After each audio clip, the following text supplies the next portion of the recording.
A giant space station floated like a precious gem against the black canvas of the universe. Its glass towers and shining metal caught light from 3 nearby suns, creating a brilliant show that had amazed guests for hundreds of years. But today, everyone's attention was on a single approaching craft, a ship from Earth. The vessel called Peacekeeper glided forward with surprising elegance. Its smooth, dark body looked nothing like the rough designs the council leaders expected from such a new civilization. As it connected to the dock with perfect accuracy, dozens of alien diplomats crowded the observation deck. Their different bodies created a living painting of colors and forms. Ambassador James Miller adjusted his simple black suit near the airlock. Unlike the fancy robes and armor worn by other species, the Earth group had picked plain, useful clothes. Behind him, 5 team members stood in flawless order. Their military training showed clearly in how they held themselves, even though they wore civilian dress. "Don't forget," Miller said quietly to his team, "we're here to watch just as much as we are to speak." His lined face belonged to someone who had witnessed too much, yet his sharp blue eyes stayed focused and ready. The airlock opened with a gentle whoosh. The Earth team walked into an enormous room where representatives from more than 30 space-traveling civilizations waited. Delegates from the hive mind collectives stood on one side, tall, graceful insect-like beings with rainbow-colored shells. Their many-lensed eyes followed every human move with eerie precision. Representatives from the Crystal Empire, creatures made of living crystal who rang softly when they moved, kept their distance. At the far end, numerous members of the Stellar Republic, a blend of humanoid and non-humanoid species, filled the area with hushed whispers. High Counselor Bright Crystal, leading the greeting party, moved forward.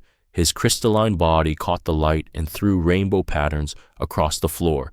"Welcome, people of Earth, to the Grand Council Station. We're glad you could make this trip." Miller caught the small hesitation, the carefully picked words.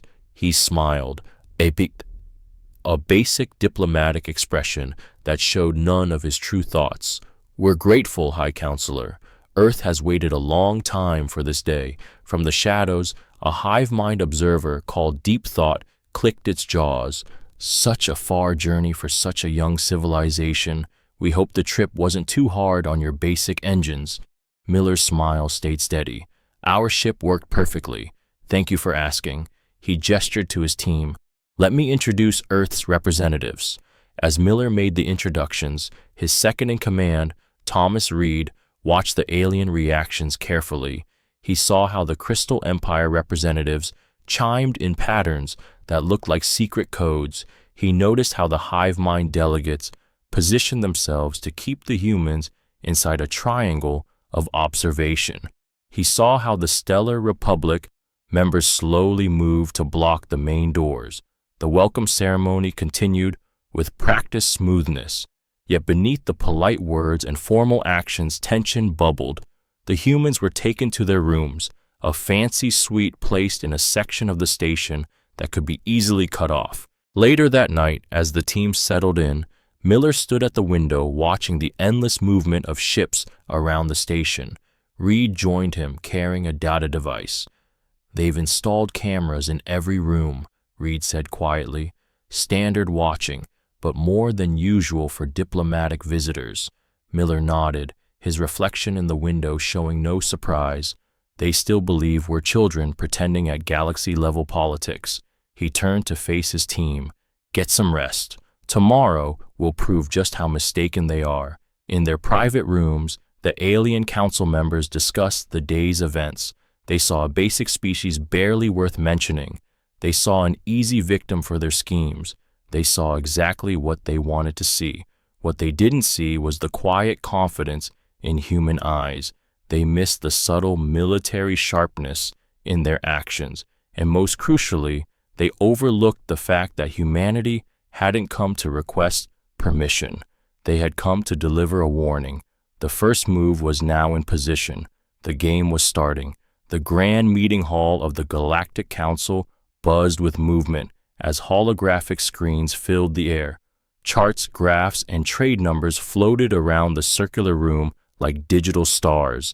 At the center, Ambassador Miller and his team sat quietly, watching the complicated presentation. High Counselor Bright Crystal's voice filled the chamber. As you can see, humans, your current technology level puts you in the protected development category. For your own safety, we recommend limiting your growth to your current 3 colony worlds. Miller noticed how the information conveniently left out Earth's successful defense against recent Outer Rim pirates. He caught Reed's subtle hand signal. His intelligence officer had found more problems in the shown statistics. "And what about trading rights?" Miller asked, his voice calm and controlled. "Our merchants have reported much higher success rates than what your charts display." The hive mind representative, Deep Thought, stepped forward. Its feelers twitched in what might have been amusement. "Young civilizations often misread market changes. Your limited experience in galaxy-wide business may lead to hopeful guesses." While the obvious talking down filled the air, Lisa Barnes, the human team's communication expert, quietly monitored alien transmission frequencies through her earpiece. She caught pieces of encrypted messages bouncing between council members. The patterns were too regular to be random diplomatic talk. "Perhaps," Miller responded, "we could look at the raw information. Our analysts would like access to the original survey reports." The Crystal Empire's trade minister, Sharp Edge, chimed in alarm. "That would break numerous rules. Surely you understand, given your development stage."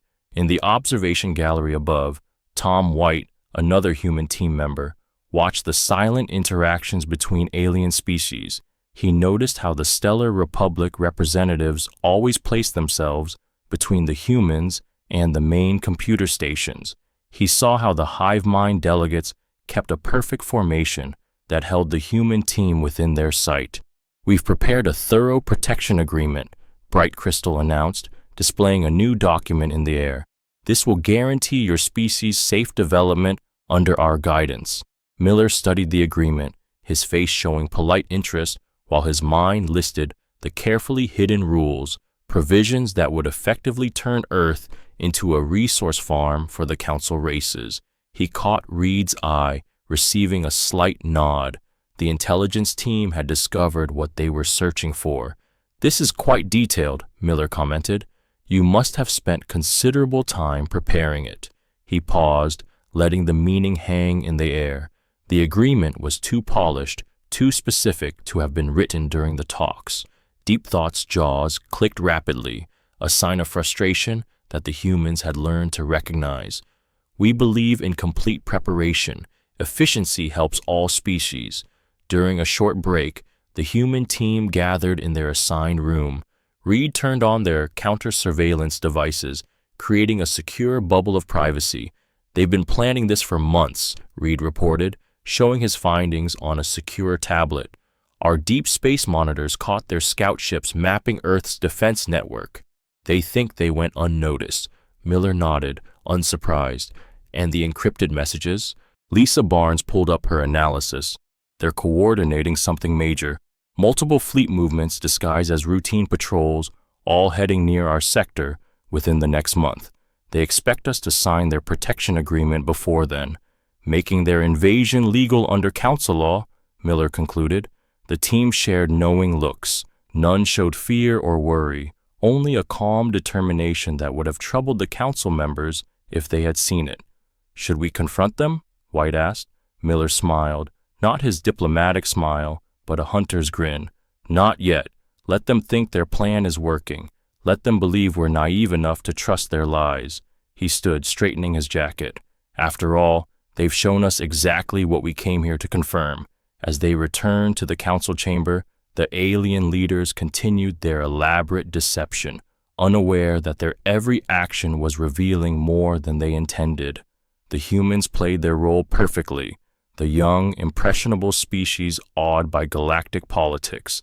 But beneath their careful diplomatic mask, they were counting down to the moment when the true balance of power would be shown. The third day of peace talks started with an unexpected change in atmosphere. The council members had dropped their act of politeness. Their real intentions rose to the surface like oil and water. The massive chamber felt colder, more threatening, as bright crystals form pulsed with barely held energy. "The time for gentle guidance has ended," the High Counselor announced, his crystalline voice sharp with authority. "Earth will accept protected status immediately or face the results of defiance." Ambassador Miller sat perfectly still, his hands folded on the polished table before him. The rest of the human team maintained their calm, even as hostile alien faces surrounded them. Deep Thought stepped forward, jaws clicking in what could only be described as smugness. "We've already positioned our peacekeeping fleets near your colonies, for your protection, of course." The hive mind representative projected a series of maps showing massive fleet movements around Earth's space. "Your industrial facilities will be managed by the Council," Sharp Edge chimed in, his crystalline form casting harsh shadows. "Your resources will be handled by those with experience in galactic economics. Your military vessels will be taken." Miller glanced at Reed, who gave an almost invisible nod. Their own intelligence had already documented every ship movement, every hidden fleet. The aliens' attempts at secrecy had been spotted weeks ago. "And if we refuse?" Miller asked, his voice carrying none of the fear the council members expected. The Stellar Republic's war minister, a towering figure named Battlemaster, laughed, a sound like grinding metal. "Refuse? You misunderstand humans. This is not a discussion. This is your species' new reality." Lisa Barnes, monitoring the alien communications, caught a surge of encrypted messages. She passed her tablet to Miller, showing the movement of even more battle fleets emerging from hidden positions. "We've contained your expansion," Bright Crystal declared. "Your colonies are surrounded. Your trade routes are blocked. Your choice is simple: accept our protection or extinction." The council chamber fell silent, aliens watching with anticipation for the humans to break down in panic or anger. Instead, Miller smiled. It wasn't his diplomatic smile, nor was it a smile of fear. It was the kind of smile that should have sent warning signals to every species present. "Interesting," Miller said, standing slowly. "You've shown us exactly what we needed to see." He nodded to his team, who began packing their materials with precise, unhurried movements. Deep Thought's feelers twitched in confusion. "You seem to misunderstand your situation, human. You are trapped." "No," Miller replied, his voice carrying a weight that made several council members step back. "We're not trapped. We never were." He pulled out a small device, activating it to project his own set of star charts. "While you were watching our colonies, counting our ships, and planning your invasion, you forgot something crucial." The projected maps showed hundreds of unknown signatures scattered throughout council space, human stealth installations and hidden fleets that had been there for years, completely undetected. "Impossible!" Sharp Edge chimed in alarm. "Your technology can't—" "Can't what?" Miller interrupted. "Can't match yours? Can't surpass it?" He walked around the table, each step measured and confident. "You assumed we came here seeking permission. That was your first mistake." Battlemaster moved to block the exit, his massive form looming over the humans. "You will not leave this station." Miller looked up at the alien war minister, completely unintimidated. "We already have." As if on cue, the station's lights flickered, and alarms began blaring throughout the complex. "What have you done?" Bright Crystal demanded, his form pulsing with agitation. "Nothing," Miller replied. "Yet." He turned to address the entire council. "We came here hoping for genuine peace talks. Instead, you showed us your true intentions. Consider what happens next a result of your choices." The human team walked toward the exit, aliens scrambling to get out of their way. As they reached the door, Miller turned one last time. "You should have asked yourselves why we were so calm when you revealed your threats. Now you'll have time to think about it." The council chamber erupted into chaos as the humans departed, leaving behind a room full of alien leaders who were beginning to realize they had made a terrible mistake. The emergency council session gathered within hours of the human team's departure from the chamber. Alien leaders filled the room with nervous energy. Their previous confidence was shattered by Miller's revelations. The massive holographic displays at the center of the chamber now showed a very different presentation. "This footage cannot be real," Battlemaster declared, his metallic voice wavering as they watched recordings of human military exercises. The images showed Earth ships appearing and disappearing at will, using technology that shouldn't have been possible for such a primitive species.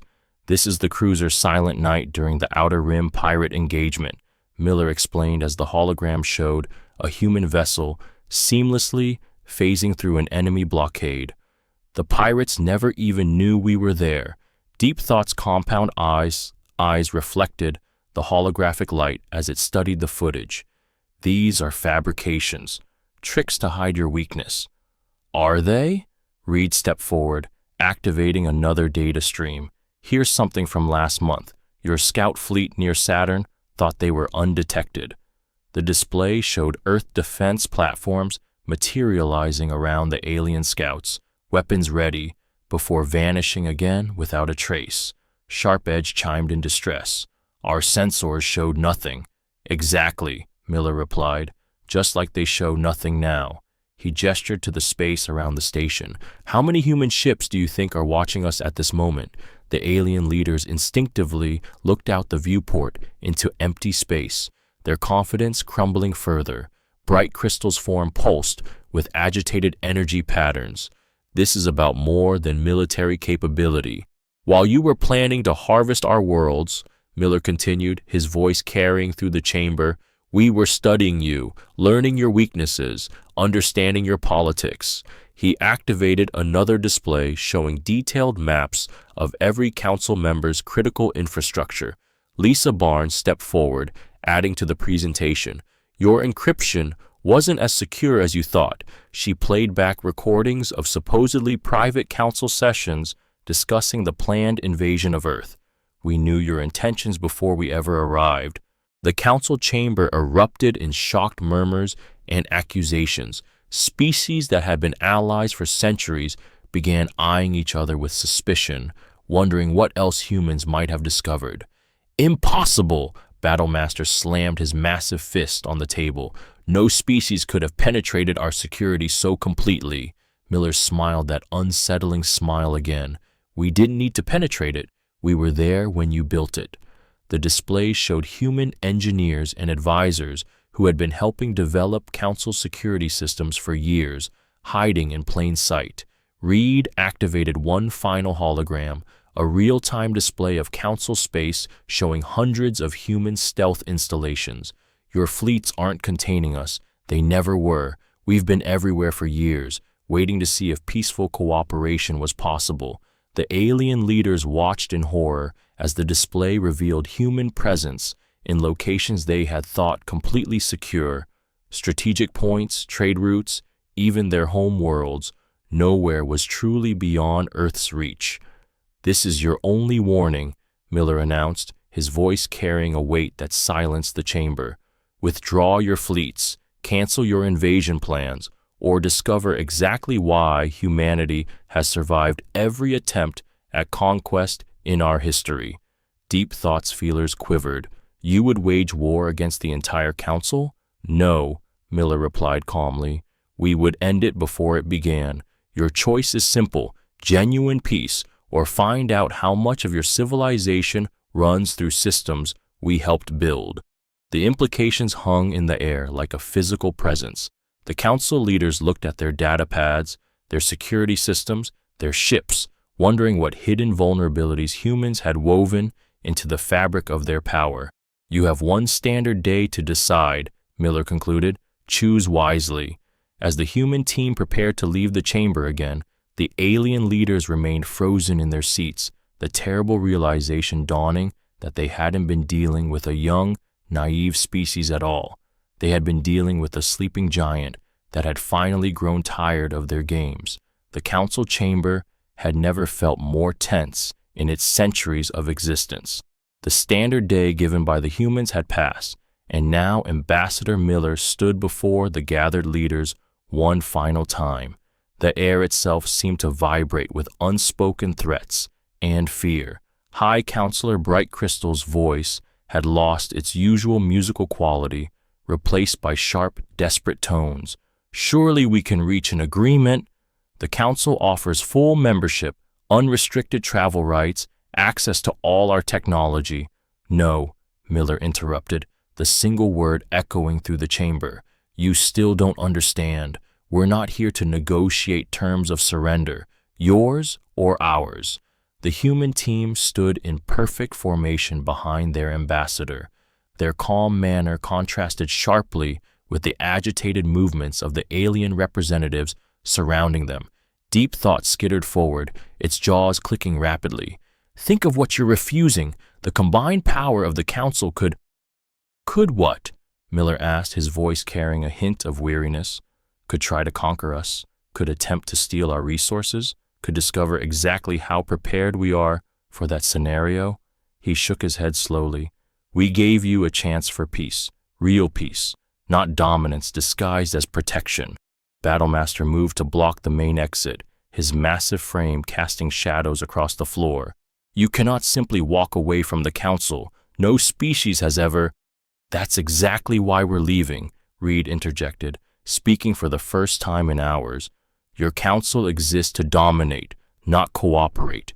You've proven that beyond any doubt.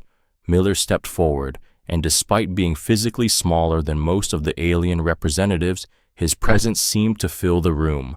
We came here hoping to find partners. Instead, we found predators wearing diplomatic robes.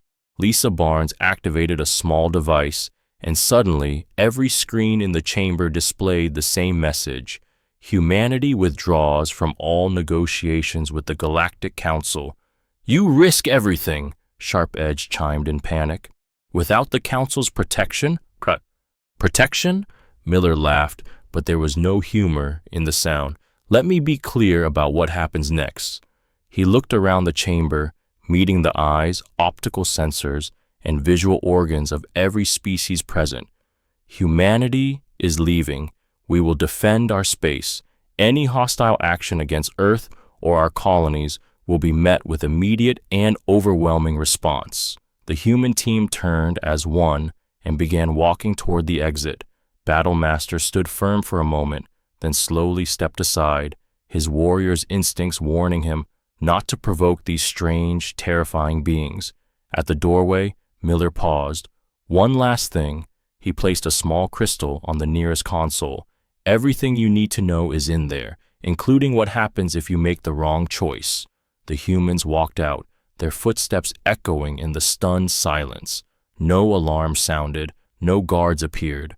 The most powerful governing body in known space simply watched as Earth's representatives departed. In the docking bay, the human ship Peacekeeper prepared for departure. Unlike their arrival, no curious observers watched through the viewport. The alien leaders were too busy scrambling to access the crystal's contents, their previous arrogance replaced by growing dread. Inside their ship, the human team settled into their positions. Reed looked at Miller. Do you think they'll make the right choice? They'll make their choice, Miller replied, looking back at the station through the view screen. Right or wrong doesn't matter anymore. We gave them their chance. As the Peacekeeper detached from the station, its stealth systems engaged. The ship didn't just disappear from sensors, it vanished completely, leaving the Council to wonder how many other human vessels were watching, waiting, and ready. In the Council chamber, alien leaders stared at the crystal's contents, their faces, features, and forms showing various signs of horror as they realized the true meaning of humanity's departure. They hadn't just lost a potential subject race, they had awakened something far more dangerous, a species that had outgrown the need for their approval. The walk away from peace talks wasn't an act of surrender. It was a declaration of independence that would change the galaxy forever. The Council had lost far more than a potential subordinate race. They had lost their certainty, their authority, and most importantly, their illusion of control. And somewhere out there, invisible human ships continued their silent watch, ensuring that the lesson would never be forgotten. The data crystal's contents spread through the council station like a virus, infecting every leader with a terror they had never known. High Counselor Bright Crystal's form had dulled to a pale shadow of its usual brilliance as report after report scrolled across the chamber's main display. "This cannot be accurate," Deep Thought chittered, its compound eyes reflecting endless streams of data. "Their shadow fleet, it's larger than our combined forces." Battlemaster stood rigid, his warrior's pride crumbling as he reviewed military assessments. "They have bases in the Dark Zone. The Dark Zone. We've tried to establish outposts there for centuries." The crystal revealed humanity's true reach: hidden shipyards in supposedly empty systems, stealth monitoring posts near every major council world, trading companies that were fronts for Earth's intelligence operations. The humans hadn't just prepared for war, they had already positioned everything they needed to win it. Sharp Edge chimed in distress, reviewing economic data. "They've been inside our banking systems for years. Every transaction, every trade route, every resource transfer, they see it all." A junior analyst rushed into the chamber, their tentacles writhing in agitation. "The human colonies, they're gone." "Gone?" Bright Crystal's voice cracked. "What do you mean, gone?" The massive displays showed empty space where thriving human settlements had been just hours before. No debris, no energy signatures, no trace they had ever existed. Earth itself had vanished behind some kind of technological veil that made their entire solar system appear uninhabited. "How long?" Battlemaster demanded. "How long have they been able to hide entire worlds?" The crystal answered that question too. Humanity had developed their stealth technology not for war, but for survival. They had watched countless alien species fall to council protection and had decided long ago to be ready. Deep Thought's feelers twitched violently as it processed more data. "The humans in our territories, the merchants, the tourists, the cultural exchanges, all of them gone," Sharp Edge confirmed. "Disappeared without trace." But the crystal shows. The display shifted, revealing that many of these tourists had been military observers. The merchants had been mapping hyperspace routes. The cultural exchanges had been studying council weaknesses for years. Humans have been hiding their true capabilities behind a mask of primitive curiosity, a council member whispered. A new alert flashed across every screen. Council ships near Earth's former colonies reported strange occurrences, phantom sensor readings, mysterious power fluctuations, and a growing sense among their crews that they were being watched. "They're still out there," Bright Crystal whispered, his crystalline structure vibrating with fear. "Watching, waiting." Battlemaster slammed his fist on the console. "We cannot allow this. The Council has ruled space for millennia. We should strike now, before—" "Before what?" Sharp Edge interrupted. "Before they reveal more of their capabilities? Before we discover what else they've hidden from us?" The crystal's final data package began playing, a detailed analysis of every council member species' vulnerabilities, critical defense systems the humans had helped design, trade routes they could disrupt, secrets they had gathered over years of patient observation. Deep Thought's voice carried an unfamiliar emotion: despair. They could have destroyed us at any time. They chose not to.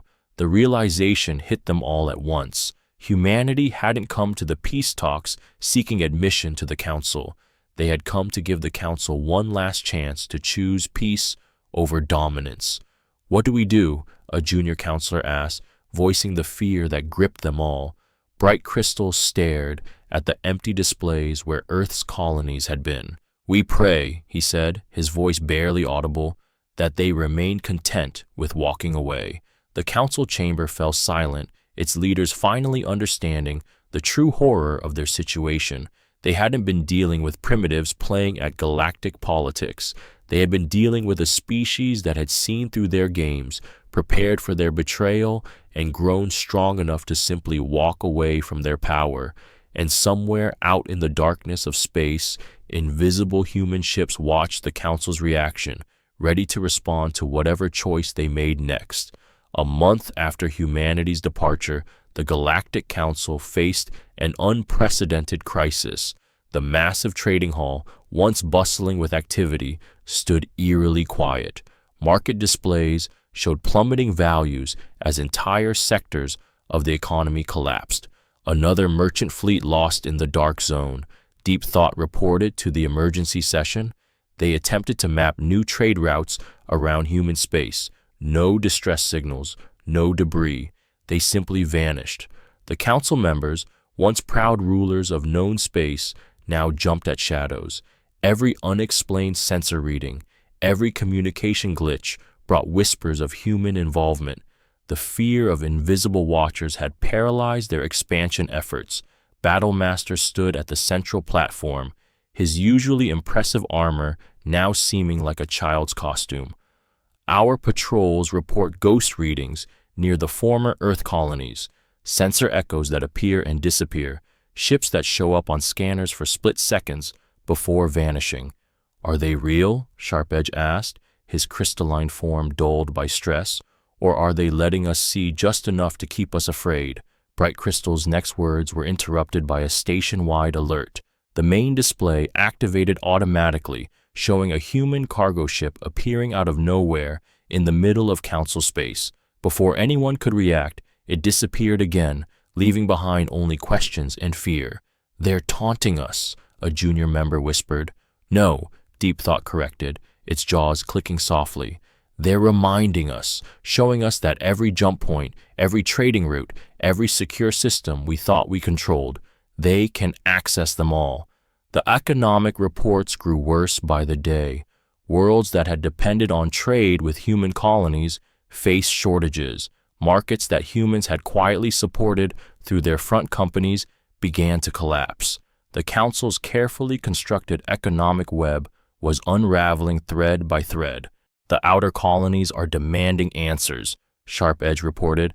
"Their populations saw humans as friends, as trading partners. Now they question our authority, our decisions." A new alert drew their attention. The main screen showed a massive council warship near the dark zone. As they watched, small distortions appeared around it, barely visible ripples in space. The warship's crew reported no unusual readings, but every council member watching knew humans were there, invisible, sending a clear message about who really controlled space.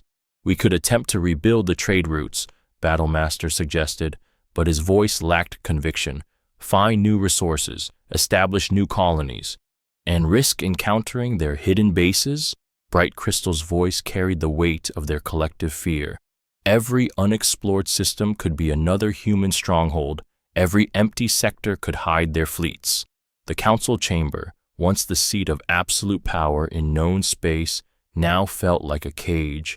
Their mighty civilization, built on countless subjugated species, had been humbled, not by war or rebellion, but by a species that simply chose to walk away and had the power to make that choice stick.